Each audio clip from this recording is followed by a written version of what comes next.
নীলফামারীর কিশোরগঞ্জে উৎসবমুখর পরিবেশে অনুষ্ঠিত হয়েছে স্বর্ণ কিশোরী নেটওয়ার্ক ফাউন্ডেশনের ১৩তম বর্ষপূর্তি উদযাপন অনুষ্ঠান। শনিবার উপজেলা পরিষদ হলরুমে দিনব্যাপী নানা কর্মসূচি ও কেক কেটে উদযাপন করা হয় দিনটি। অনুষ্ঠানে প্রধান অতিথি হিসেবে উপস্থিত ছিলেন উপজেলা নির্বাহী অফিসার প্রীতম সাহা। বিশেষ অতিথি ছিলেন সমাজসেবা কর্মকর্তা মোহাম্মদ জাকির হোসেন, মহিলা বিষয়ক কর্মকর্তা নূর নাহার শাহজাদি, একাডেমি সুপারভাইজার মোহাম্মদ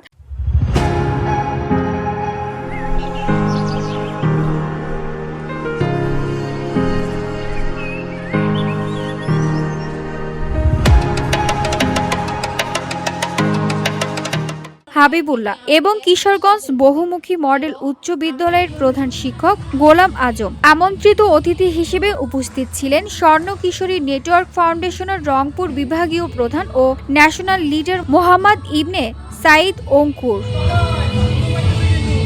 অতিথিরা শিক্ষার্থীদের উদ্দেশ্যে দিক নির্দেশনামূলক বক্তব্য রাখেন এবং কৈশোর বান্ধব সমাজ গঠনে একসাথে কাজ করার আহ্বান জানান। আজ আমরা এক মহৎ উদ্দেশ্য নিয়ে একত্রিত হয়েছে স্বর্ণ কিশোরী ফাউন্ডেশনকে উদযাপিত করতে।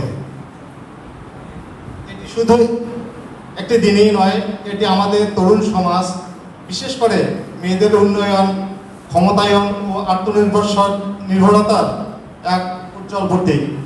তোমরা যারা দল আছো, তোমাদের যারা লিডার আছো, তারাও তোমরা নেক্সট প্রজন্ম, নেক্সট উপজেলাকে এগিয়ে নিবে, যাতে সারা বাংলাদেশে ১ নম্বর স্বর্ণ উপজেলা হিসেবে চিনে যে আমাদের কিশোরগঞ্জটাকে।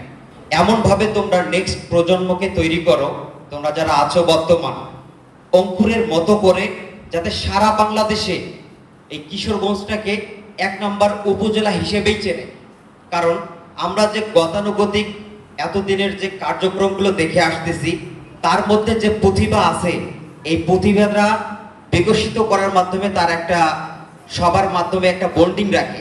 তোমরাও এই নেক্সট জেনারেশনটাকে এমনভাবে রাখবা, মানুষের মাঝে বন্ডিংটা ঠিক রাখবা, এবং যাতে করে তোমাদের টিমটাকে সামনে উপরে নিয়ে যেতে পারো।